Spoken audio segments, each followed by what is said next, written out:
मैं मलका कैसे बनी, ये सब कहानी में देखते हैं।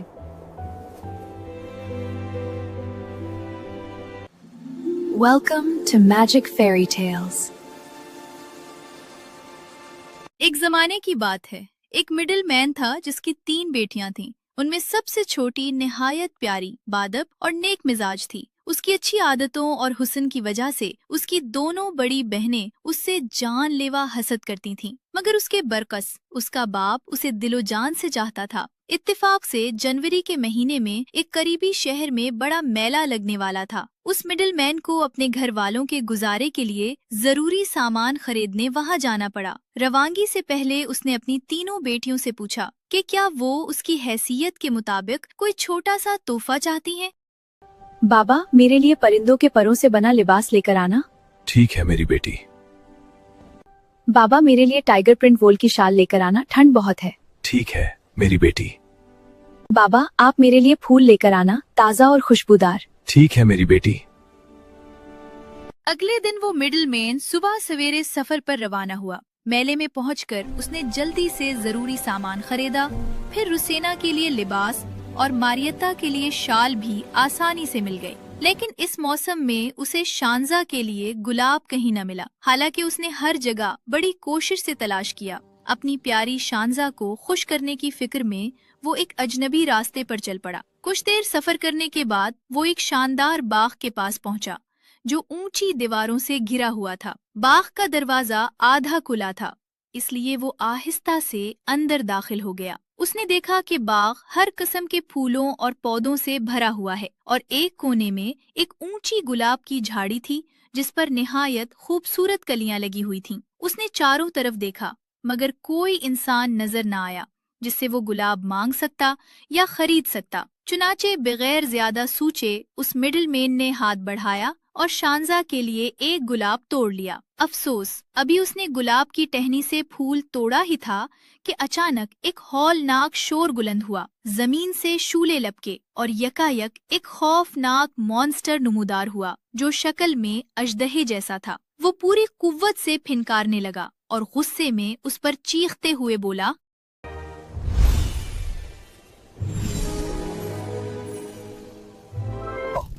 तुमने किसकी इजाजत से मेरा फूल तोड़ा है? वो दहशत से आधा मर चुका था। वो घुटनों के बल गिर पड़ा, रोने लगा और रहम की भीख मांगते हुए अपनी गलती की माफी चाही। उसने बताया कि उसने गुलाब क्यों तोड़ा था। फिर कहा, मुझे जाने दो, मेरी बेटियां मेरा इंतजार कर रही हैं। ऐसे कैसे जाने दो तुम्हें?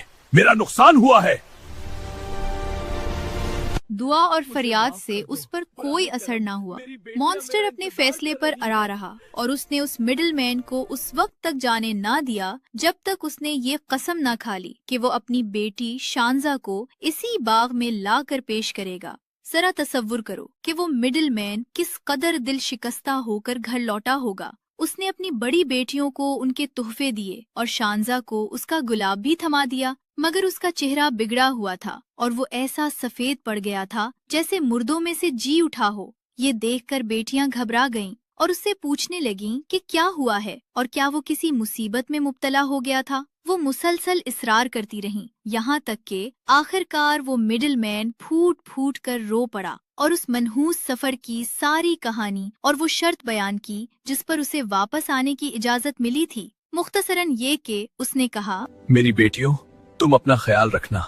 मुझे मॉन्स्टर के पास वापस जाना पड़ेगा। अबू, आप नहीं जा सकते। हमारा क्या होगा? हम कैसे रहेंगे अकेले? जाएगी वो अकेली जिसकी वजह से आप पर मुसीबत है, हम या आप नहीं।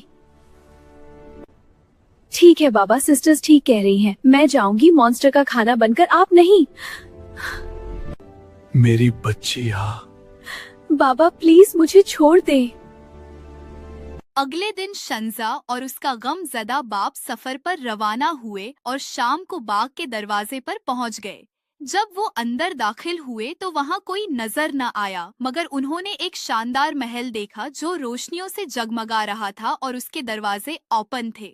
जब ये दोनों मुसाफिर बरामदे में दाखिल हुए तो अचानक 4 पत्थर के मुजस्मे जिनके हाथों में रोशन मशालें थी, अपने चबूतरों से उतर आए और उन्हें सीढ़ियों से ऊपर एक बड़े हाल तक ले गए, जहां एक मेज तरह तरह के लजीज खानों से सजी हुई थी।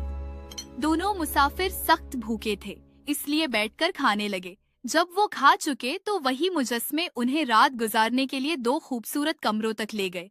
शंजा और उसका बाप इस कदर थके हुए थे कि सारी रात गहरी नींद सोते रहे, जैसे नन्हे चूहे। सहर के वक्त शंजा और उसके बाप की आंख खुली। नादीदा हाथों ने उन्हें नाश्ते के लिए हर चीज मुहैया की। फिर वो बाग में उतरे और मॉन्स्टर को तलाश करने लगे। जब वो गुलाब की झाड़ी के पास पहुँचे तो मॉन्स्टर अपनी पूरी होलनाक बदसूरती के साथ जाहिर हुआ।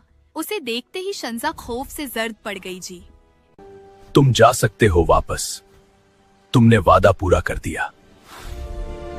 हुक्म सुनकर बूढ़े बाप को यूं लगा जैसे उसकी जान निकल जाएगी। शंजा भी आंसू भरी आंखों के साथ साकित खड़ी रह गई, मगर मुंद समाजत का कोई फायदा न हुआ। मॉन्स्टर पत्थर की तरह सख्त रहा और मजबूरन इस बूढ़े को अपनी प्यारी शंजा को मॉन्स्टर के हवाले करके वहां से जाना पड़ा। जब मॉन्स्टर शंजा के साथ अकेला रह गया तो वो उससे नरमी बरतने लगा, मोहब्बत भरी बातें करने लगा और खुद को निहायत शाइस्ता जाहिर करने लगा। वो उसका हर ख्याल रखता, उसे किसी चीज की कमी न होने देता और रोजाना बाग में उससे बातें करने के दौरान पूछता, मैं तुम्हें कैसा लगता हूँ? अच्छे हो, दोस्त बनने के काबिल हो। क्या तुम मुझसे शादी करोगी? हरगिज नहीं, मैं तुमसे शादी नहीं करूंगी। मैं तुम्हारी हाँ का मुंतजिर रहूंगा। तुम मुझे खा लो, इससे बेहतर है। मैं तीखा नहीं खाता। तुम्हें पता है तुम कितने बदसूरत हो। कोई इतना प्यारा कैसे हो सकता है? शुक्रिया। अगर तुम मुझसे शादी कर लो तो कुछ ऐसा होगा जो तुम्हें हैरान कर देगा। मैं यहाँ खुश नहीं हूँ, मुझे मेरे घर जाने दो। नहीं, जा नहीं सकती, तुम कैदी हो। तुम्हें शुक्र करना चाहिए कि तुम्हें मलका बनाया गया है। वक्त गुजरता गया, मॉन्स्टर परेशान रहने लगा और शांजा भी हर वक्त उदास और गुस्से में रहती।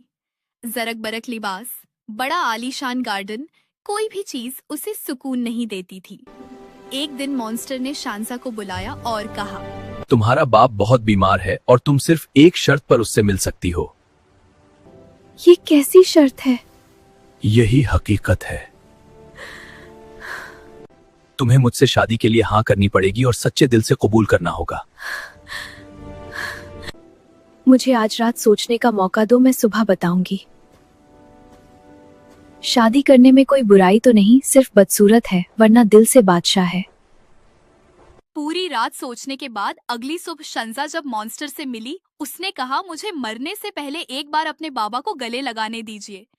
हाँ हाँ, मैं वादा करती हूँ कि मैं आपकी वफादार और मुस्तकिल बीवी बन जाऊंगी, बस मेरे बाप को मौत से बचा लीजिए। शंजा के ये अल्फाज सुनते ही अचानक मॉन्स्टर एक नहायत खूबसूरत नौजवान में बदल गया। इस गैर मुतवक्का तब्दीली पर शंजा हैरत से शशदर रह गई। इस नौजवान ने उसका हाथ थामा और कहा, मेरी प्यारी शंजा, जान लो कि मैं बादशाह का बेटा शहजादा उस्मान हूँ। एक बूढ़ी जादूगरनी ने मुझे छोकर इस खौफनाक मॉन्स्टर में बदल दिया था और मुझे इस गुलाब की झाड़ी वाले महल में कैद कर दिया था, यहाँ तक कि कोई प्यारी लड़की मुझसे शादी पर राजी हो जाए। दोनों की शादी सादगी से हुई ताकि शंजा जल्द से जल्द अपने बाबा से मिल सके। वो दोनों शादी के बाद शंजा के घर आए और बाबा से मिले। बेटी को खुश देखकर बाबा भी खुश और ठेक हो गए। बस हासिद बहनें अब और जल रही थीं। Thanks for watching.